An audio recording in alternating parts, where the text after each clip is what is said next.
Members' Order of the Day number 2. Social Workers Registration Mandatory Registration Amendment Bill, first reading. Carmel Sepuloni. Mr Speaker, I move that the Social Workers Registration Mandatory Registration Amendment Bill be now read a first time. I nominate the Social Services Committee to consider the bill. Firstly, Mr Speaker, let me start by acknowledging the incredibly hard work that social workers do. Social workers are professionals and need to be recognised as being just that. The work is too important not to have the checks and balances in place to ensure that our most vulnerable people are being cared for by qualified, registered social workers who are equipped to deal with the ever-increasing complexity of issues that children and families are presenting with. This bill, Mr Speaker, implements recommendations made to the Minister for Social Development by the Social Workers Registration Board. The recommendations are that the current voluntary system of registration for practising social workers become a mandatory system. Registered social workers have practising certificates that must be renewed annually. The title social worker be protected in order to prevent its use by people who are not registered as social workers and people who have been deregistered as social workers. The public be able to explain to the Complaints and Disciplinary Tribunal when they receive unsafe social work services from those who are unregistered or deregistered. Mr Speaker, now that I've clarified what is in this bill, I want to share a story that illustrates clearly why this Parliament must move quickly to implement the recommendations in legislation. This story isn't a heartwarming one, but in the context of this bill, it is one that needs to be told.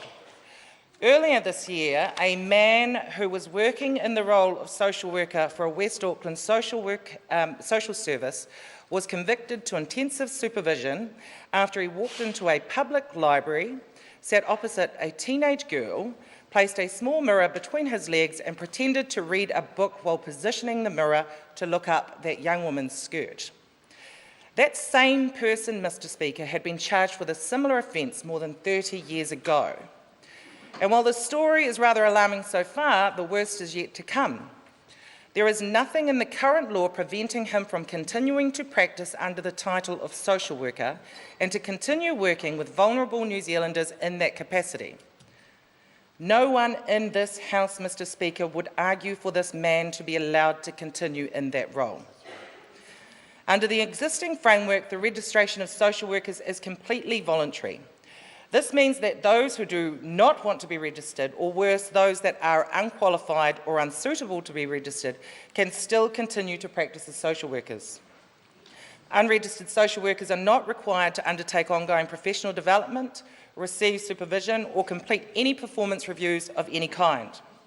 This bill will work to amend that legislation and make it mandatory for all social workers to be both qualified and registered.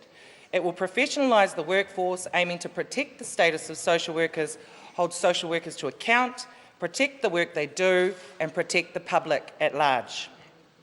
We have a lot of great, hardworking and dedicated people doing social work in this country.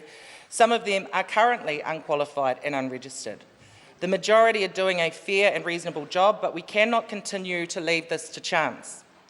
The Social Workers Registration Board has had to deregister social workers for theft, violence, drug and alcohol offences, indecent assault, rape and even attempted murder.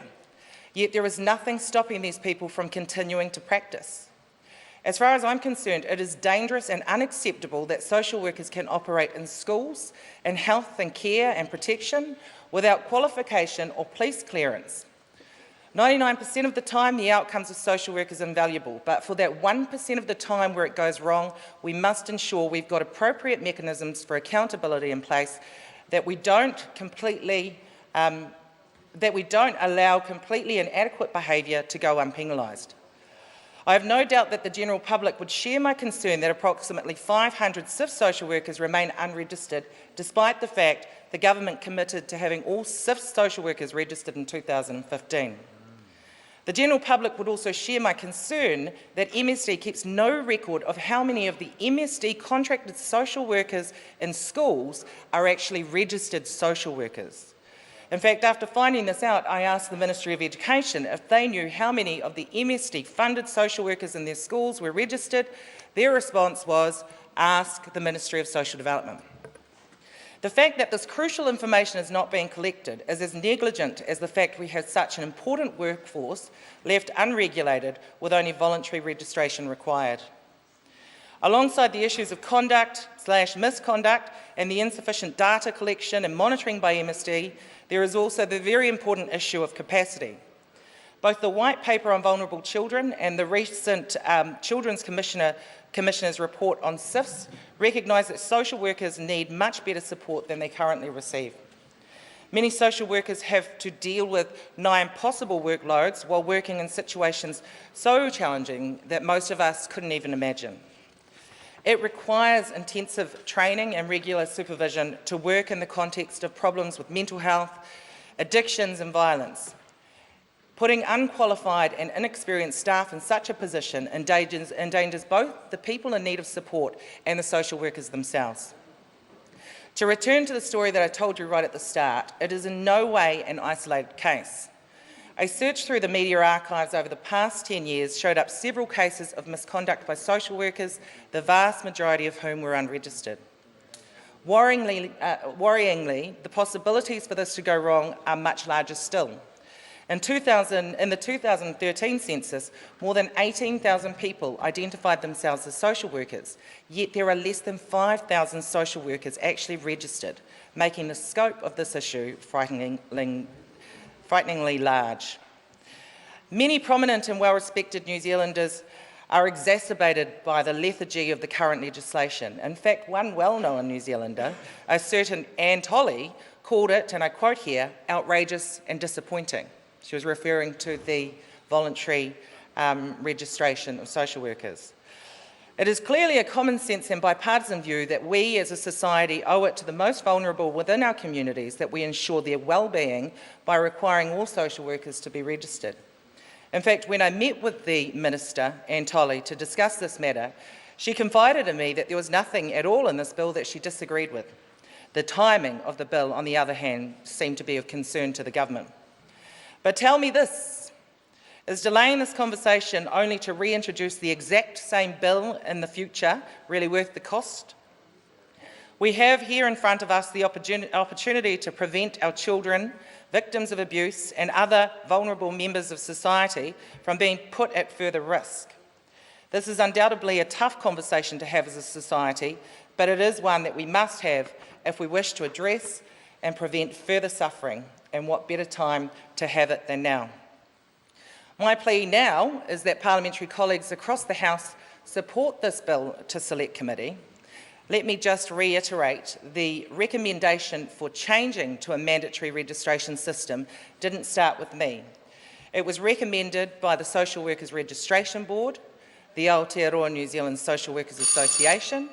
It was recommended in the White Paper for Vulnerable Children that went to Cabinet but was ignored. And the issues that this bill seeks to resolve were highlighted in the Children's Commissioner's State of Care 2015 report on SIFs, with recommendation 4 being all about addressing the capacity and capability issues across the SIFs workforce. Mr. Speaker, before I end this speech, I just want to acknowledge all of the social workers and organisations across the country that have come out in support of this members' bill. I particularly want to acknowledge the Aotearoa New Zealand Social Workers Association and the Tangata Whenua Social Workers Association. And Mr. Speaker, I want to acknowledge the fact that despite the fact that the majority of organisations and social workers I've spoken to, despite the fact they do support this bill, there are some issues that they do have that they want resolved. But that doesn't overshadow their support for this bill. They still want it to go to Select Committee and they want the opportunity to have that discussion. So, Mr. Speaker, with all of that in mind, I commend this bill to the House. The question is that the motion be agreed to. Alfred Mr. Nara. Speaker.